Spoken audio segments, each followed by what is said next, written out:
గమనించాలి. భౌతిక జీవితం ఎంత ప్రాముఖ్యమైనదో ఆత్మీయ జీవితము అంతకు మించి ప్రాముఖ్యమైనది. అంతే కదండి. మన యొక్క శరీరము ఎంత ప్రాముఖ్యమైనదో మన యొక్క ఆత్మ అంతకు మించి ప్రాముఖ్యమైనదండి.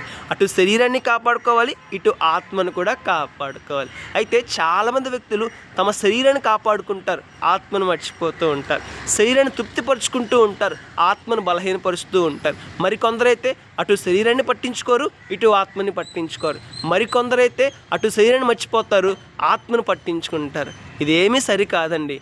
ఆత్మను పట్టించుకోవాలి, శరీరాన్ని పట్టించుకోవాలి. రెండూ ఎంతో ప్రాముఖ్యమైనవి. అయితే ఆత్మీయ జీవితాన్ని స్థిరంగా కాపాడుకోవాలండి. ఎందుకంటే మన శరీరము ఒక రోజున మట్టిలో కలిసిపోతుంది. అయితే మన యొక్క ఆత్మ నిరంతరము జీవించి ఉంటుందండి. రేపటి దినాన శ్రేష్టమైన పరలోక రాజ్యానికి వెళ్ళేది మన శరీరం కాదు, మన యొక్క ఆత్మ.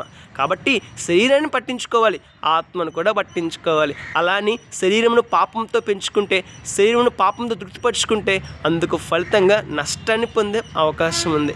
కాబట్టి ఇప్పటికైనా మన జీవితాన్ని మార్చుకుందామండి. శరీరాన్ని కాపాడుకుందాం, ఆత్మను కాపాడుకుందాం. గమనించాలి, మానవుని యొక్క శరీరము దేవుని యొక్క ఆలయం అండి. మరి దేవుని యొక్క ఆలయమైన మన శరీరాన్ని ఎంత జాగ్రత్తగా కాపాడుకోవాలి, ఎంత ఆసక్తితో కాపాడుకోవాలి. ఒకసారి ఆలోచించేద్దాం. మన శరీరాన్ని కాపాడుకుందాం, మన ఆత్మను కాపాడుకుందాం, ఆత్మీయ జీవితాన్ని స్థిరపరచుకుందాం. రేపటి దినాన శ్రేష్టమైన ఆశీర్వాదాన్ని పొందుకుందాం. May God bless you all.